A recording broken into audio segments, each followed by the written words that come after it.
Congress is about to pass a bill that blows away your taxpayer money, but they made it over 1,500 pages long so you wouldn't read it. I did you a favor. I read it for you. It's supposed to be about keeping government operations open and providing disaster relief aid to hurricane victims, which I'm sympathetic to. But if you read the bill carefully, it contains pay raises for members of Congress, and I'm not making this up, an expansion of their federal health benefits. It contains all kinds of special interests and pork funding, including opening up a new stadium in Washington, D.C. It renews the Global Engagement Center, which is a key node of the censorship industrial complex. And the worst part is, they didn't want you to know about any of it, and that's why they made this a last-minute jam job. The reason I'm co-heading DOGE is I think we need outsiders to bring actual accountability to Washington, D.C. So feel free to call your congressman and let him know how you feel about it. So where do we go from here? Senior congressional correspondent Chad Pergram starts us off tonight live from Capitol Hill. That has been very busy today. Good evening, Chad. Brett, good evening. Donald Trump and J.D. Vance torch the spending bill.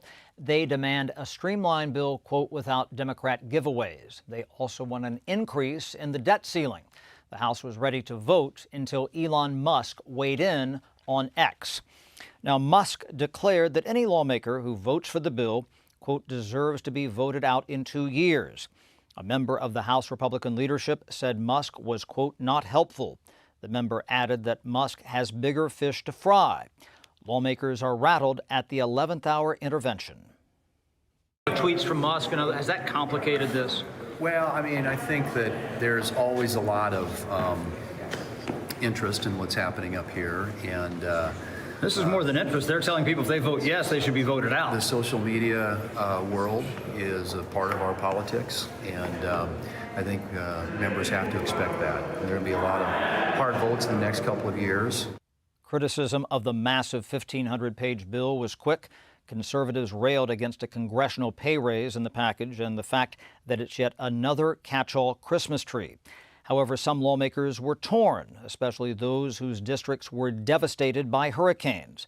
The package included more than $100 billion to cover the costs of Helene and Milton. Because they knew that it would put members in this position to support it. We're damned if we do, we're damned if we don't. This has consequences for House Speaker Mike Johnson. Some conservatives were balking at voting for him as Speaker next year. Will you just vote president or will you vote someone else's name? I'll vote for somebody else. Okay. Now, Johnson can only lose one vote in January and remain as Speaker. House Minority Leader Hakeem Jeffries warned Republicans that if they, quote, break the bipartisan agreement, you own the consequences. The government shuts down Friday night. The House Ethics Committee will not release its report on Matt Gaetz until this vote is final. Brett? Okay, Chad, a lot of moving parts. We'll stay with it for breaking news. Thank you. Elon Musk says the 1,547-page continuing resolution to keep the government running should not pass. Now listen to what Speaker Johnson had to say about that. I was communicating with Elon last night. He said, we understand you're in an impossible position. Everybody knows that. Remember, guys, we still have just a razor-thin margin of Republicans. So any bill has to have Democrat votes. They understand the situation. They said, it's not directed to you, Mr. Speaker, but we don't like the spending. Come on in, member of the House Financial Services Committee, Byron Donalds. Congressman, this bill will fund much of what DOGE is looking to cut. What's going on? Unfortunately, this is what happens in the lame duck here on Capitol Hill. Listen, there was a historic election, a mandate given to President Trump. People want government efficiencies, they want lower spending.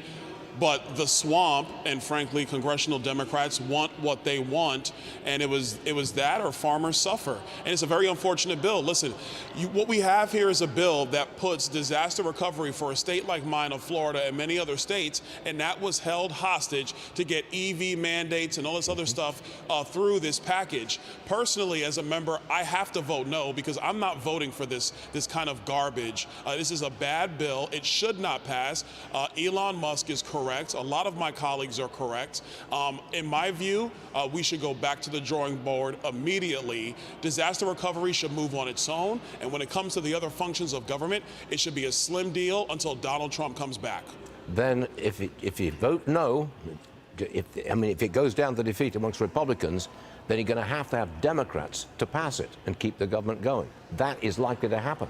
How do you feel about that? That's something I just simply don't like, but I would say that's up to the members of my conference of Republicans, because there was a mandate delivered in this election, and it was not for business as usual. It was actually to trim spending, to cut spending as it needs to be cut, to have the government be more efficient, to not fund or do extensions to institutions that have been suppressing free speech, that is, frankly, are now being sued by conservative media groups for suppressing free speech. The election was clear. The mandate is decisive. So it is incumbent upon us, if it means we have to come back after Christmas to clean this up, then that's what needs to happen. But doing this before Christmas is not the answer. But do you think this is what Donald Trump wants? I mean, he's about to get into the Oval Office on January the 20th. Does he want a government shutdown and this big fight over what's spending and what's not being spent right before he assumes the Oval Office? No, listen, honestly, I think with President Trump, he's focused on his presidency, which starts on January 20th. What this is cleaning up the last days of the worst administration we have ever seen with Joe Biden. And that's why my position for months has been we shouldn't even be negotiating with Joe Biden. We all know he's not running the country right now. Let's be perfectly honest. We should not even be negotiating with him. We should be figuring out what is passable going forward, and that is all. No more, no less. And the most tragic thing is that you have family farms and areas that have been ravaged with natural disaster are being used as pawns to get through the same Christmas omnibus that not just members here hate, but the American people despise. That's the frustration that Elon Musk has said. That's my frustration and a lot of my colleagues on Capitol Hill, but we'll see what happens. And we hear you, Congressman Byron Donalds. Hey, thanks very much for being with us this morning, sir. And Merry Christmas Thank to you. Sir. Merry Christmas. Why not? Mr. Vance, will you accept any deal that does not include a debt limit increase? Look, I'll say one thing. The Democrats just voted to shut down the government, even though we had a clean CR, because they didn't want to give the president negotiating leverage during his first term, or during the first year of his new term. And number two, because they would rather shut down the government and fight for global censorship bullshit. They've asked for a shutdown, and I think that's exactly what they're going to get.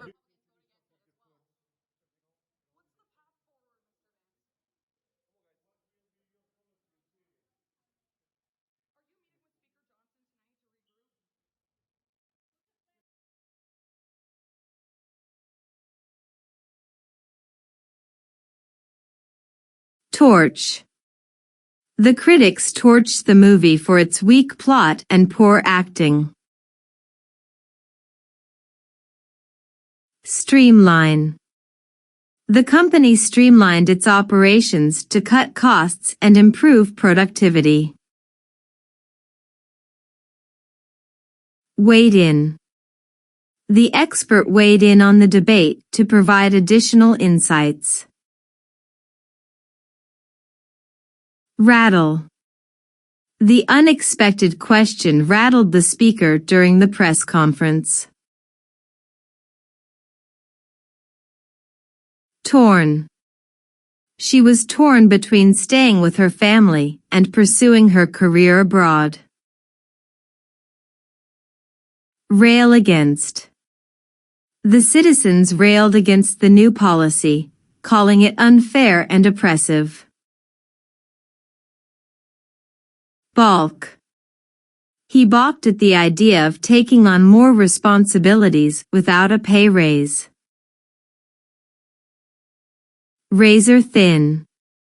The election results were razor thin, with only 0.5% separating the two candidates. Hold hostage. The opposing party held the budget negotiations hostage to push their agenda.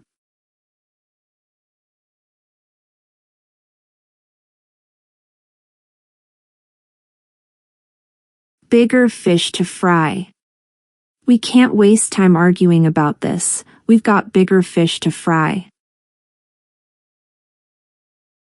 11th hour. They reached an agreement at the 11th hour, just before the deadline. Damn if we do, damn if we don't. When it comes to these regulations, we're damned if we do and damned if we don't. Own the consequences. If you choose to ignore the warnings, you'll have to own the consequences. Go back to the drawing board. Our first proposal was rejected, so we'll have to go back to the drawing board. If you enjoy this content, please consider subscribing to my channel to stay up to date with future videos. Thank you for watching.